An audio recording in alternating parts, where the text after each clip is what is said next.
The 6-11 game in the West is Missouri, the 6th seed, against the 11th seeded Drake Bulldogs.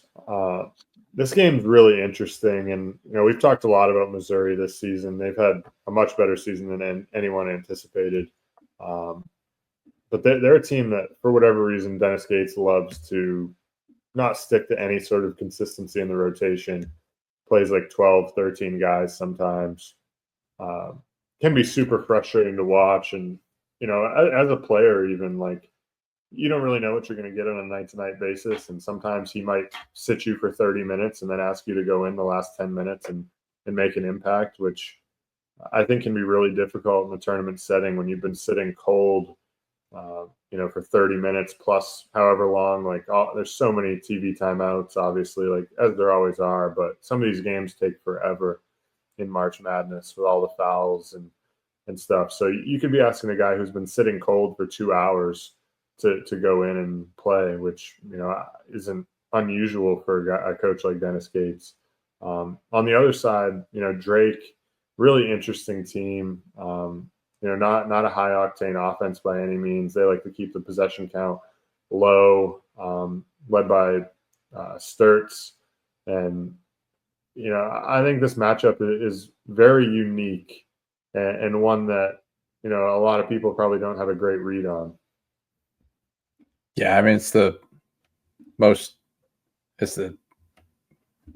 like contrast of styles that you could say in this entire first round. And obviously, I mean, Missouri loves to play at a fast pace, loves to play in transition. Drake plays at the slowest pace in the entire country. 58 possessions a game is ridiculous. It's a really tough matchup to decipher. The biggest concern I have for Drake is Missouri's ability to get to the free throw line and Drake's lack of depth. I mean, Missouri's second in the country in free throw rate on the offensive end. Drake is 253rd in foul rate on the defensive end. For a team that doesn't have a ton of front court depth, I think that creates some issues in this game, and it's really hard to defend Missouri without fouling. They don't really have any weaknesses on the offensive end in general. They have a ton of weapons all over the floor. They can throw, 8 or 9 guys out there that can score at any time. And obviously, like you said, like coming off the bench cold, it's a little bit tougher, and they are a tough team to prepare for in general. But then again, like, are his players even prepared for the style that they're about to play? Probably not. I mean, T.O. Barrett comes into the game every single night for the last 5 or 6 minutes after not playing the first 35, and I can only imagine how he feels every single night. So, yeah, it's certainly an interesting contrast of styles. My gut says that Missouri squeaks this game out. Spread sitting at 6.5. I think this game comes down to the final possession. I do think Drake can cover the number. And I kind of like how Missouri's defense matches up with Drake. Drake kind of lives through the pick and roll game of Bennett Sturts. Missouri, they take away pick and roll action at a very solid rate. They can throw zone out there as well, which I think could be helpful against Drake, who will play 2 non-shooters, even 3 non-shooters at times for, long stretches of a game. So I do think Missouri has a lot of defensive paths here outside of the defensive glass where Drake can absolutely just murder you if those guys are on the floor. Like I said, they could get in foul trouble and not play as much. But yeah, I think Missouri I think they have more edges in this game than Drake does, but Drake is just so good at hanging around in every single game.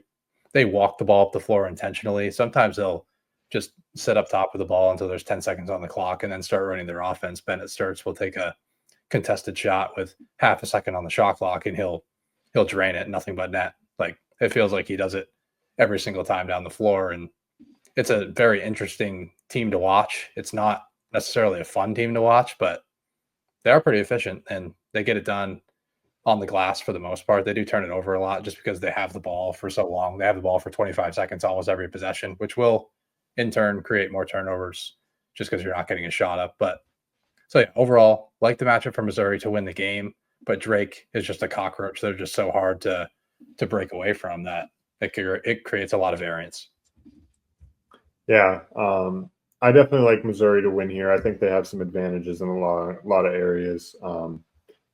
especially like you said, getting to the free throw line. That's a major area. And then I think also their ability to turn this Drake team over. Like Missouri's going to be much more athletic, I think.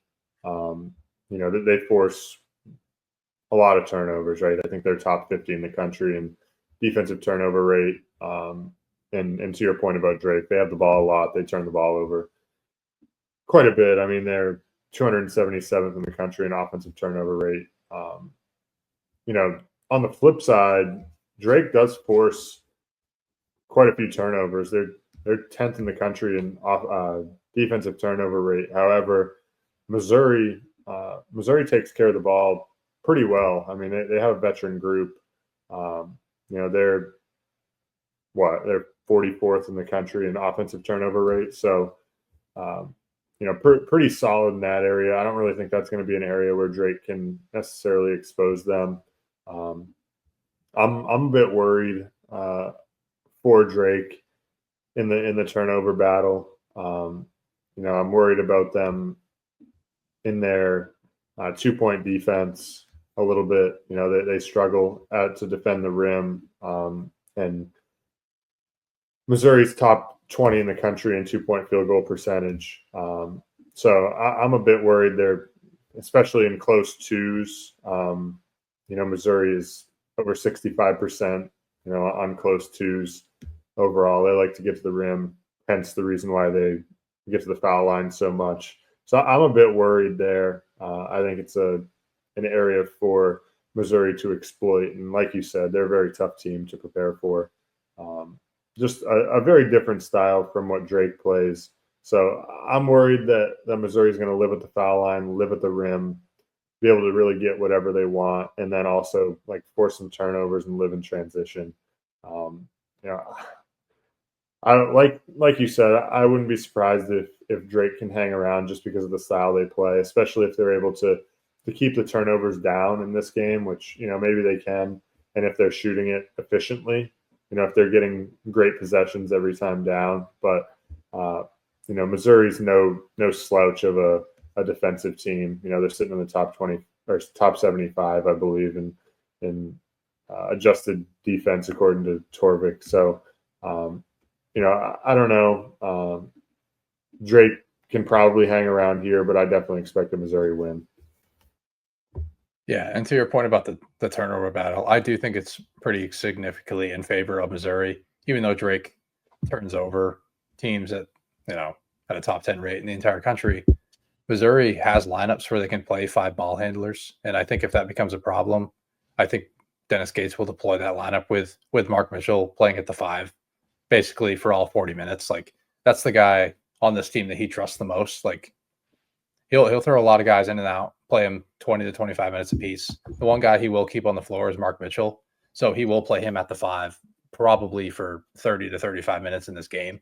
So I think their ball security I think they're pretty safe there. Although Drake is very good. Ben McCollum is probably one of the best coaches in the entire country already, which is a crazy thing to say. He came from D2, won like 5 national championships in a row at Northwest Missouri State. So this guy knows how to win, and he's proven that all year long. I believe they went 30-3 this year. They're just ridiculous in his first year with 4 guys that came with him from Northwest Missouri State. Like he basically has a lineup of Division II players, and he went 30-3 in a good Missouri Valley.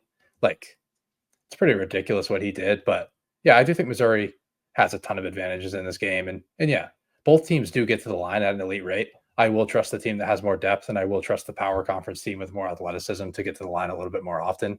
Some of that's dependent on the whistle, but either way, yeah, I do like the matchup for Missouri, although I have a ton of respect for Ben McCollum and what he's done this year.